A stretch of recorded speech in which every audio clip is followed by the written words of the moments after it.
আপনার যে হাস্তি লিখেছেন যুগ শ্রেষ্ঠ একজন আলেম, একজন বুজুর্গ ছিলেন, যিনি হলেন আল্লামা মাওলানা জুলফিকার আহমদ নকশবন্দি। তিনি গতকালকে আল্লাহর ডাকে সাড়া দিয়ে চলে গেছেন।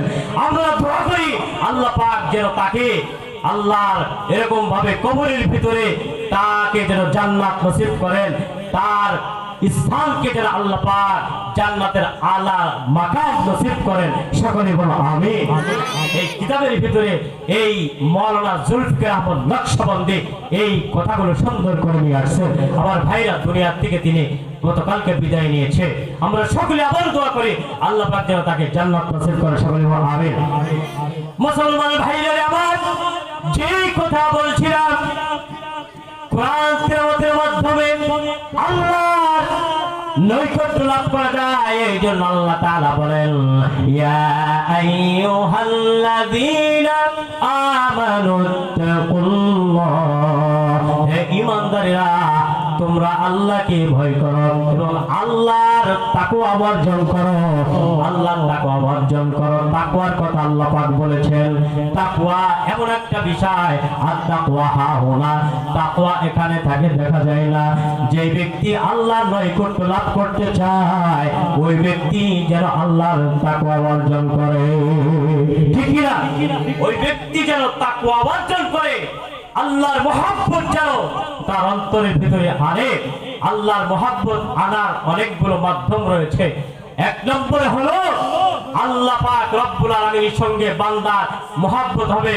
ওয়াল্লাযীনা এরকম ভাবে মাহু আশিদ্দা, আল্লাহ পাক রব্বুল আলামিন বলেন যে তোমরা আল্লাহর সঙ্গে এরকম ভাবে মহব্বত করো। ইউহিব্বুনাহুম কাহুব্বিল্লাহ, ইউহিব্বুনাহুম কাহুব্বিল্লাহ, তোমরা আল্লাহকে ভয় করো, আল্লাহ তোমাদেরকে এরকম ভাবে আল্লাহ রাব্বুল আলামিন নেকি দান করে। সুবহানাল্লাহ, আল্লাহ তোমাদেরকে মহব্বত করবে। তাহলে তাকওয়া অর্জন করতে হবে। ঠিক না ঠিক ভাই আমার? তাকওয়া অর্জনের অনেকগুলো মাধ্যম, যেটা বললাম কোরআন তেলাওয়াতের মাধ্যমে আল্লাহ তাকওয়া অর্জন করা যায়, ঈমান মজবুত করা যায়।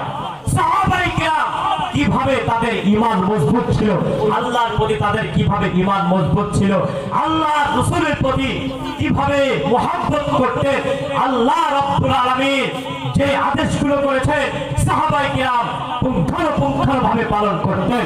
আল্লাহর রাসূলের সুন্নাতগুলো মানতেন। ঠিক না ঠিক ভাই আমার? আল্লাহর রাসূলের এরকম ভাবে যদি কোনো আদেশ করতো নবীজি, সে আদেশগুলো সাহাবায়ে কিরাম পালন করার জন্য প্রস্তুত থাকতেন। চিৎকার করে বলেন সুবহানাল্লাহ। মুসলমান ভাইরা আমার, একজন কাফের নাম হলো আপনার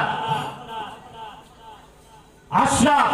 এই কাফের আপনার আল্লাহর রাসূলের শানে বেয়াদবমূলক কথা বলতো, নবীজিকে গালিগালাজ করতো। নবীজি একদিন বললেন, কাব ইবনে আশরাফ নাম কাফেরের নাম, নবীজি একদিন বললেন সাহাবীদেরকে, হে সাহাবীরা তোমরা কি আমাকে মহব্বত করো না? করি। আল্লাহকে মহব্বত করো না? করি।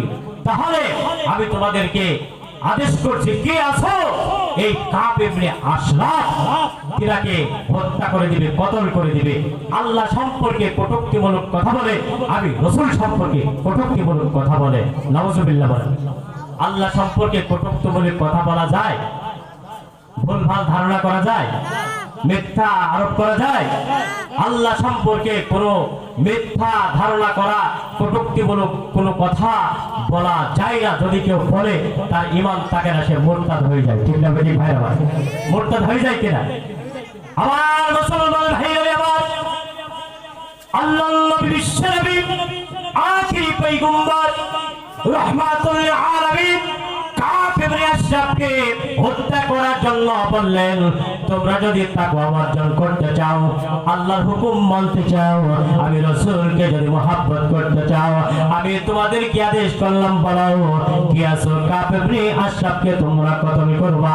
আমার মুসলমান ভাইরা আমার, একজন সাহাবী মুহাম্মদ ইবনে মাসলামা, এই সাহাবী আল্লাহ রাসূলের ডাকে ইশারা দিয়ে বললেন, লাব্বাইকা সাদাইকা ইয়া রাসূলুল্লাহ, আপনি অনুমতি দিলেন আমি কাব ইবনে আশরাফকে হত্যা করব।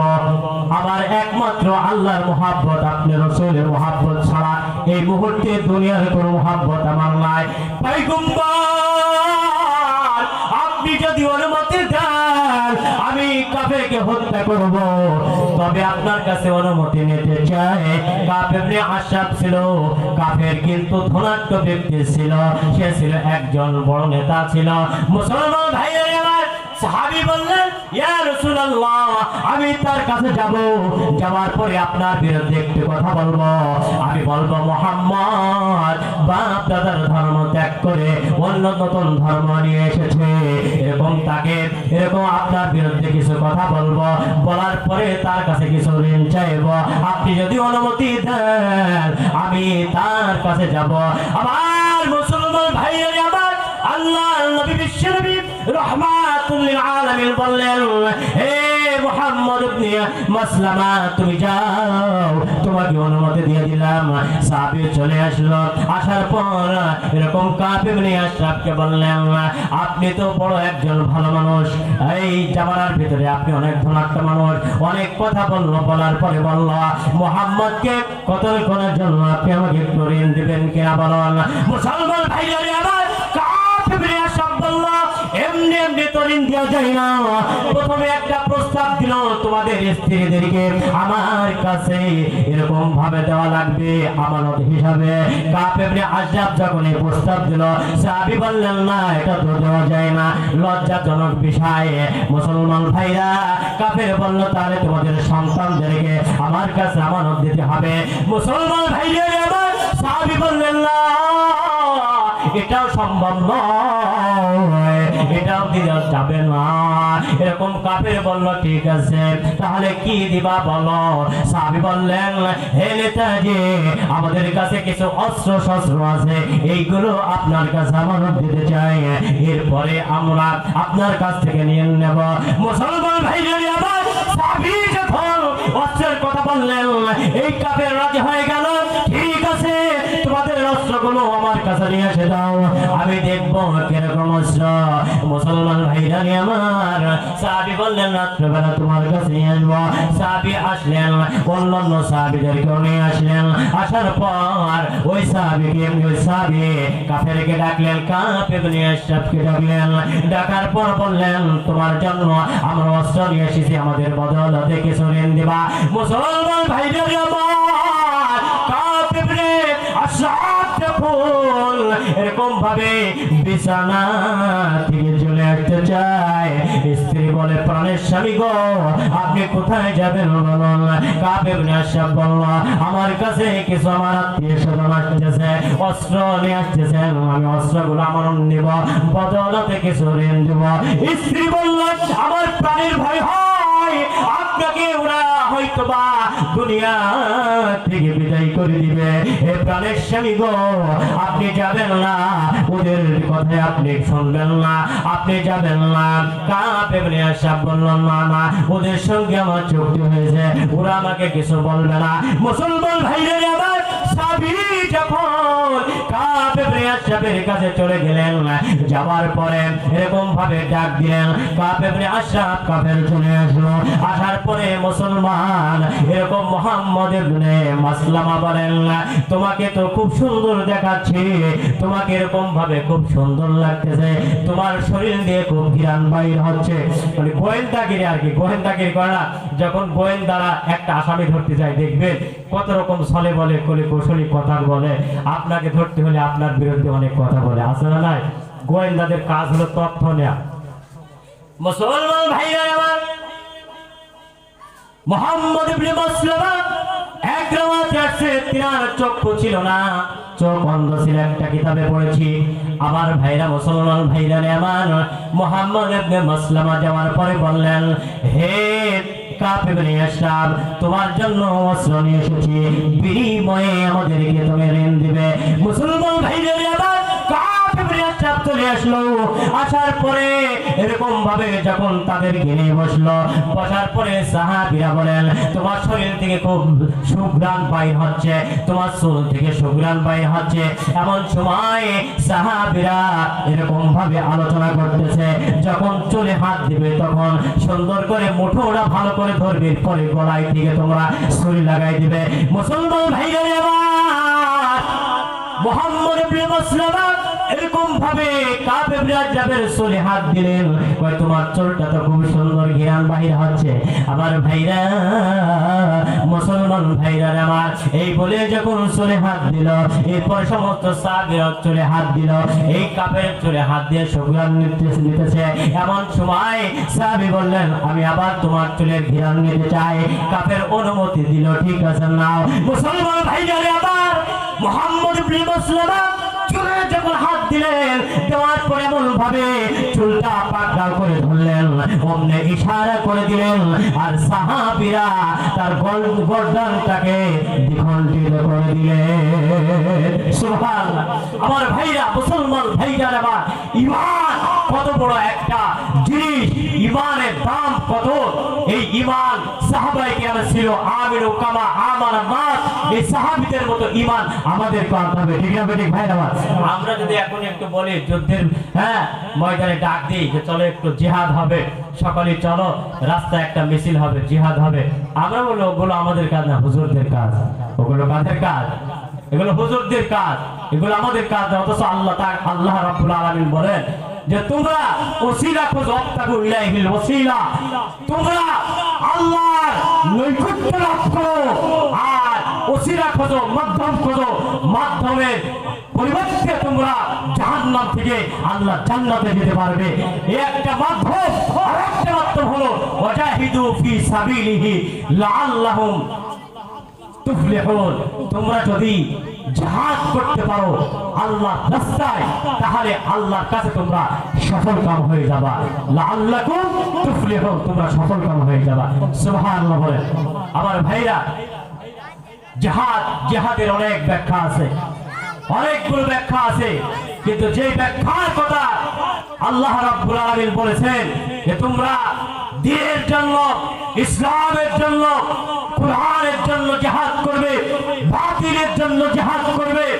যেমন কোন ব্যক্তি যদি আল্লাহর বিরুদ্ধে কথা বলে, রাসূলের বিরুদ্ধে কথা বলে, ইসলামের বিরুদ্ধে কটূক্তিমূলক কথা বলো, তাদের বিরুদ্ধে তোমরা রাস্তায় ঝাঁপিয়ে পড়বে, প্রয়োজন হলে শহীদ হয়ে যাবে, বিনা হিসাবে জান্নাতে যেতে পারবে। ঠিক না ঠিক ভাইরা আমার? এটা হলো জিহাদ, বাতিলের বিরুদ্ধে জিহাদ করা। যদি তোমরা আল্লাহর এরকম ভাবে বরত্ব পাওয়ার জন্য, ইসলামের পতাকা উড়ানোর জন্য, কোরআনের আইন এই পৃথিবীতে বাস্তবায়িত করার জন্য যদি তোমরা জিহাদ করার রাস্তায় নামো, আল্লাহ বলে কানা হাক্কান আলাইনা নাসরুল মুমিনিন, আমি আল্লাহ তোমাদেরকে সাহায্য করব, আমি আল্লাহ তোমাদেরকে সাহায্য করা ওয়াজিব হয়ে যায়। সুবহানাল্লাহ। আল্লাহর রাস্তায় যারা নামে, আল্লাহর জন্য, আল্লাহকে পাওয়ার জন্য,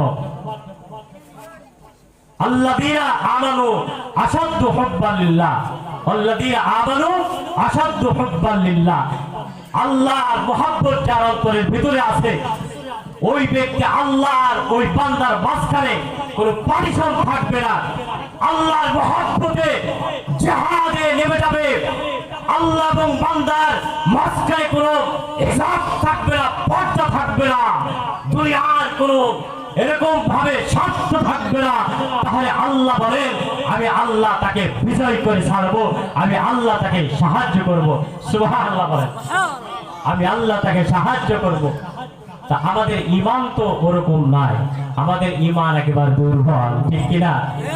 আমরা আজকে এই বর্তমান জামানায় 92% মুসলমানের দেশে আল্লাহর বিরুদ্ধে যারা কথা বলে, ইসলামের বিরুদ্ধে, কোরআনের বিরুদ্ধে কথা বলে, অথচ তাদের বিরুদ্ধে কথা বলতে আমরা ভয় পাই। কারণ হলো এই সমস্ত বাতিলের সঙ্গে আমাদের মতো এক শ্রেণীর নামধারী মুসলমান তাদেরকে সহযোগিতা করে, তাদেরকে সাহায্য করে। ঠিক না ঠিক ভাই আমার? আমি তাদেরকে বলতে চাই, বাংলাদেশে এই মুসলমানের দেশে আল্লাহর বিরুদ্ধে, রাসূলের বিরুদ্ধে, ইসলামের বিরুদ্ধে কটূক্তিমূলক কথা বলে আর তোমরা বাঁচতে পারবে না। আমরা ইসলামের জন্য, আল্লাহর জন্য আমরা রক্ত দিতে শহীদ হতে রাজি আছি, এরপরেও প্রতিবাদ করে ছাড়বো। ঠিক না বেঠিক ভাইরা? নারায়ে তাকবীর! নারায়ে তাকবীর! ইসলামের শত্রুরা হুঁশিয়ার সাবধান! ইসলামের শত্রুরা হুঁশিয়ার সাবধান! নারায়ে তাকবীর! আল্লাহ আমাদের সকলকে ঈমানের সঙ্গে দুনিয়া থেকে বিদায় নেওয়ার তৌফিক দান করুন, আমিন। যতদিন এই দুনিয়ায় বেঁচে থাকি আল্লাহ পাক যেন আমাদের ঈমানের সঙ্গে রাখে, ঠিক কিনা? ঈমান এমন একটা দৌলত, ঈমানের পথে অবিচল থেকে আমার মরণ যেন হয়। ঈমানের পথে অবিচল থেকে আমার মরণ যেন হয়। তোমারই কাছে মিনতি আমার, তোমারই কাছে মিনতি আমার, ও গো রহিম রহমান। ঈমানের পথে অবিচল থেকে আমার মরণ যেন হয়। ঈমানের পথে অবিচল থেকে আমার মরণ যেন হয়। ঈমান নিয়ে কারা বেঁচে থাকতে রাজি আছে? হাত তুলে দেখান। নারায়ে তাকবীর! নারায়ে তাকবীর! আল্লাহ সকলকে ঈমানের সঙ্গে চলার তৌফিক দান করুন, সকলে বল আমিন। যদি জিহাদের ডাক এসে যায়, বাংলার জমিনে জিহাদ করতে আপনারা প্রস্তুত আছেন না নাই? সবাই আছি? কারা কারা আছে? হাত তুলে আওয়াজ দেখান। নারায়ে তাকবীর! নারায়ে তাকবীর! আল্লাহ কবুল করুন, সকলে বল আমিন। মুসলমান ভাই, আল্লাহ তো আমাদেরকে অনেক সুস্থ দান করেছেন, আল্লাহ আমাদেরকে অনেক ভাবে সুস্থতার নিয়ামত দান করেছেন। সাহাবায়ে কিরামের দিকে তাকায় দেখা যায় সাহাবীরা ওই আয়াতকে মেনেছেন, ওয়াজাহিদু ফি সাবিলিহি লাআল্লাকুম তুফলিহুন। তোমরা জিহাদ করো, জিহাদ করে শহীদ হতে পারলে তোমাদেরকে সফলতা দান করবেন আল্লাহ, তুমি সফল কাম হয়ে যাবা। ঠিক না বেঠিক ভাইরা আমার? মুসলমান ভাইরা আমার, উহুদের যুদ্ধে আল্লাহ নবী যখন সাহাবীদেরকে প্রস্তুত থাকার কথা বললেন, একজন সাহাবী নাম হলো আমর ইবনে জামু, ল্যাংড়া সাহাবী, এক পাংলা বড়া হয়ে গেছে। এই সাহাবী 60 বছর বয়স পার হয়ে গেছে, তখনও মুসলমান হয় নাই। আর মুসলমান ভাইরা আমার, মূর্তি পূজা ছিল, মূর্তি পূজা আরবে প্রত্যেকটা ঘরে ঘরে মূর্তি পূজক ছিল। সবাই মনে করতো তাদের ভগবান, প্রত্যেকটা ঘরে ঘরে ভগবান রাখতো। কারণ হলো ভগবানের কাছে তাদের ভালো মন্দ বলতো, যাওয়ার পর ভগবানের কাছে রাখতো। আবার মুসলমান ভাইজারে আমার, আমর ইবনে জামু, তিনিও বাড়িতে এরকম ভাবে ভগবান রাখতেন। এরকম সময় তার 2 জন ছেলে ছিল, সন্তান ছিল। আল্লাহর নবীর কাছে হাতে কালেমা গ্রহণ করে মুসলমান হয়ে গেছে। মুসলমান ভাইজারে আমার, এই 2 জন সন্তান বাবাকে কালেমা দাওয়াত দেয়, বাবা তুমি মুসলমান হয়ে যাও, ইসলাম গ্রহণ করো। আখির একজন পয়গম্বর বিশ্ব নবী নবীর কাছে কালেমা গ্রহণ করে মুসলমান হয়ে যাও, কিন্তু মুসলমান হয় না। সন্তান 2টা চিন্তা করলো, বাবারে ভগবানকে রাত্রে বেলা অন্য জায়গায় ময়লা খানায় নিয়ে এসে এরকম ভাবে ফলাই দিয়ে আসছে। সকালবেলা আমর পিছু দেখে তার ভগবান নাই, তোমার ছাড়া হাই হাই আমার ভগবান কোথায় গেল? আমার ভগবান কে এরকম ভাবে চুরি করেছে? আমি যদি তাকে পাইতাম আমি দুনিয়া থেকে বিদায় করে দিতাম। খুঁজতে খুঁজতে ময়লা খানায় থেকে নিয়ে আসলো, আবার ভগবান রাখলো। পরের দিন রাত্রে আবার 2 সন্তান যুক্তি করলো, আজকেও রাত্রে ভগবানকে ফেলে দেব। আবার যখন রাত্র গভীর হয়ে যায়, আমর ইবনে জামুর ভগবানকে আবার ফেলে দিল। আবার মুসলমান ভাইদের আমার, আমর ইবনে জামু সকাল বেলা দেখলো না আমার ভগবান তো নাই, এমন ভাবে রাগ হইলেন, না না আমি যাকে যার কাছে প্রার্থনা করে ভালো এবং মন্দ বলে, কিন্তু তার নিজের শক্তি নাই, আমার ভগবানকে যদি ফেলে দেয় এই ভগবানের কাছে আর প্রার্থনা করব না। আমার মুসলমান ভাইদের আমার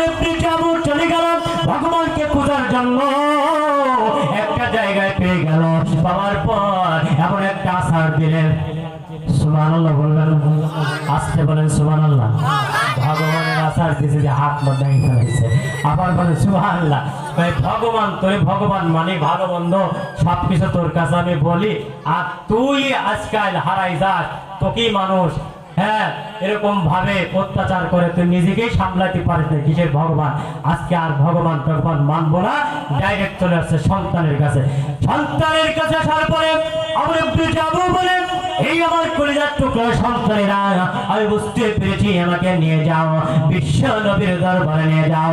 আমি আর এই মুসলমান হয়ে যাব, আর কাফের থাকতে চাই না, আমি কালেমা পড়বো, মুসলমান হয়ে যাব। আমাকে তোমরা নিয়ে যাও বিশ্ব নবীর দরবারে। আমার ইবনে জামুকে নিয়ে আসা হলো, বিশ্ব নবীর দরবারে যাওয়া হলো। আল্লাহর নবীর কাছে বললেন, সাহাবীরা বললেন, দুই ভাই, ইয়া রাসূলুল্লাহ, ইয়া হাবিবাল্লাহ, এই যে দেখতেছেন আমার বাবা মাজুর, এক পা ঘোড়া ল্যাংড়া, ভালোভাবে চলতে পারে না। নবীজি বললেন, কিসের জন্য? সাহাবীরা বললেন, পয়গম্বর, আমার বাবা ইসলাম গ্রহণ করবে। আল্লাহু আকবার।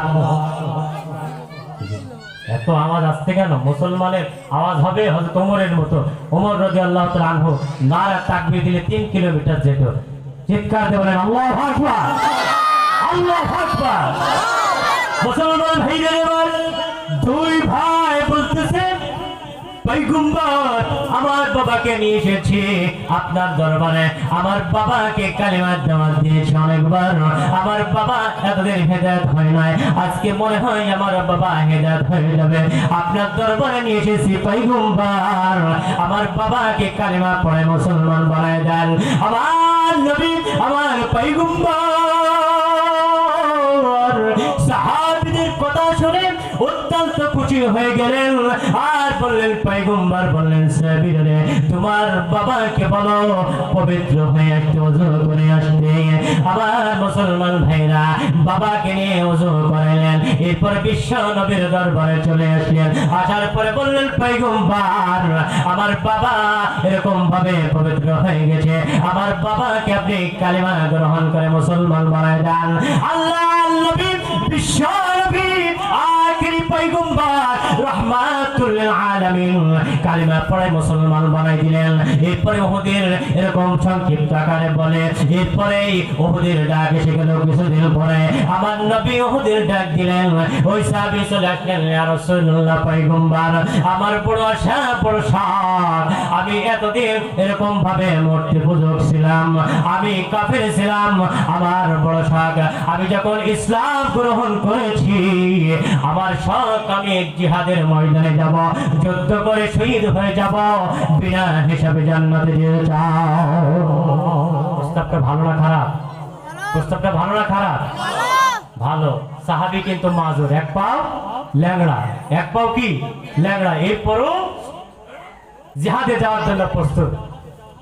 মুসলমান ভাইরা আমার, নবী আমার বললেন, হে সাহাবীরা, তুমি মাজুর মানুষ, তোমার জন্য জিহাদে যাওয়ার প্রয়োজন নাই, তুমি বাড়িতে থাকো, তোমার দুই সন্তান জিহাদে যাবে, জিহাদে গেলে ইজ্জত চলবে, তুমি যাওয়ার প্রয়োজন নাই।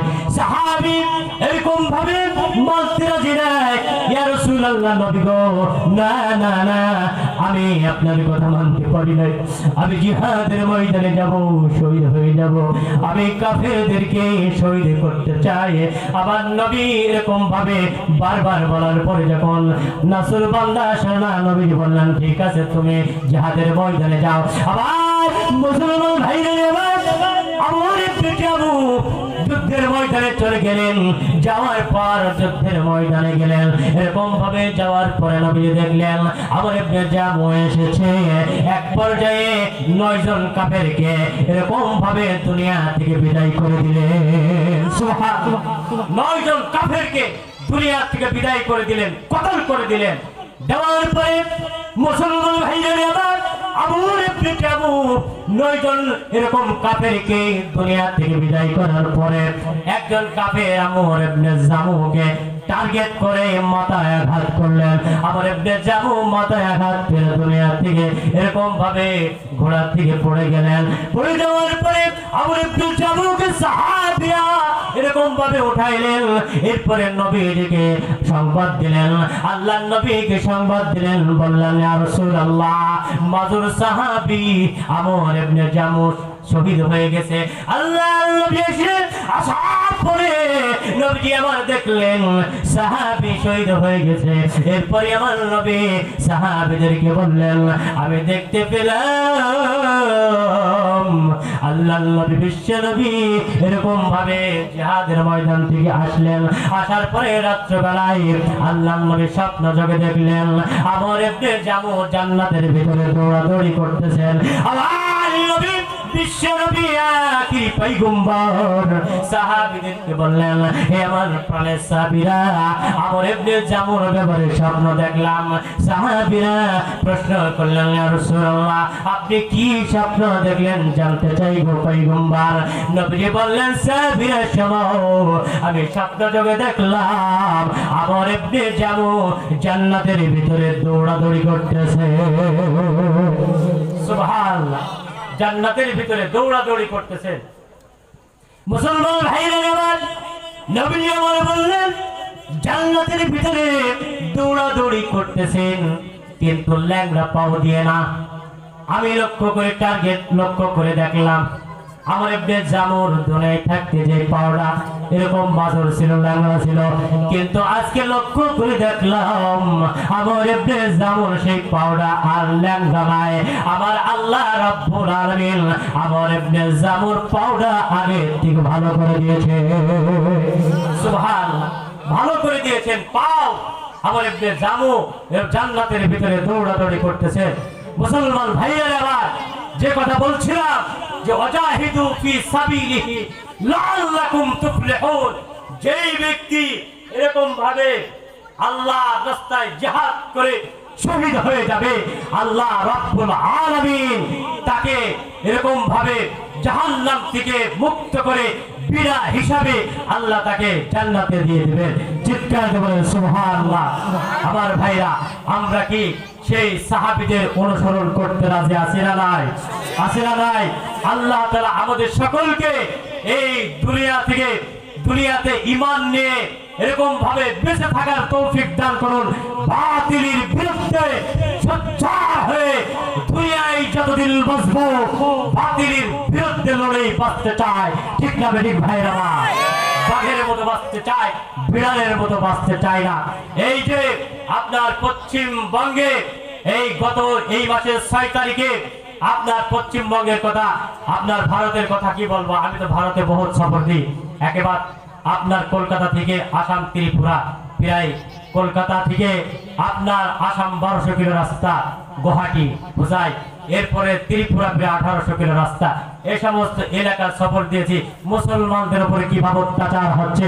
আমি গতবারের আগের বার আসামে প্রোগ্রামে যে আমাকে পুলিশে নিয়েছিল 10 গাড়ি পুলিশ আসছিল আমাকে।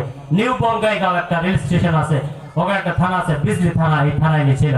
আল্লাহ আমাকে হেফাজত করছে। আমার পাসপোর্ট ভিসা একদম 100 সব ওকে, আমাকে নিয়েছিল। মুসলমানদের কি অত্যাচার! বাংলাদেশ থেকে বক্তা যাওয়া আসামে নিষেধ।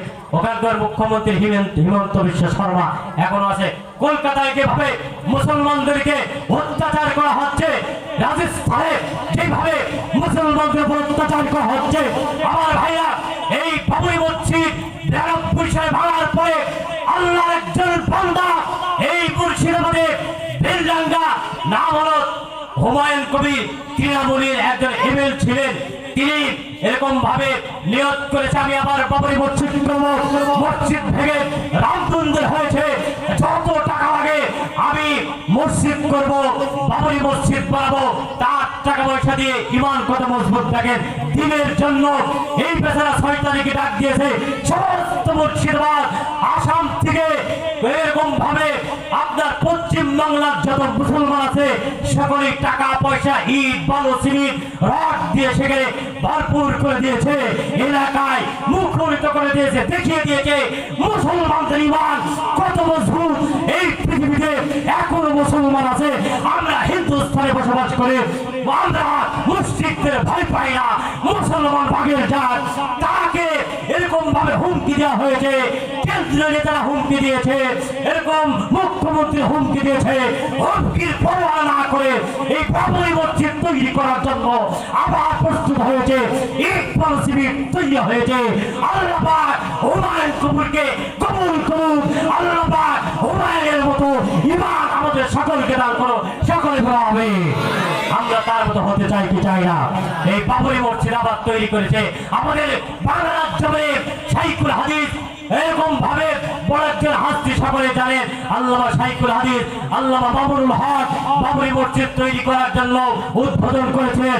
আমরাও চাই, বাবরুল হককে বলতে চাই, বাংলার মুসলমান আপনার সঙ্গে আছে, আপনি বাবরি মসজিদের কাজ আবার শুরু করে জান দিয়ে পান দিয়ে আমরা সহযোগিতা করব।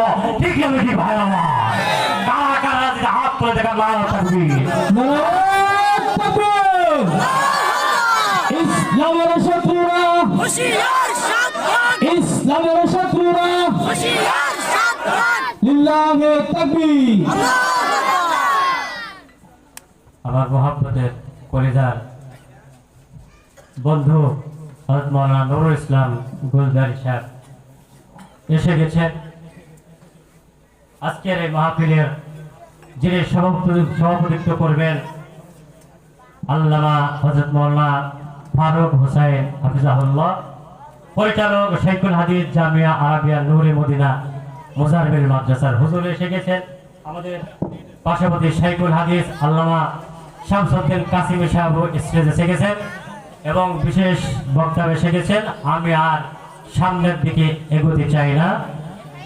আল্লাহ পাক আমাদের সকলকে আমরা যা বললাম এর উপরে ঈমান নিয়ে বেঁচে থাকার তৌফিক দান করেন। সকলে বলুন আমিন। আসসালামু আলাইকুম ওয়া রাহমাতুল্লাহ।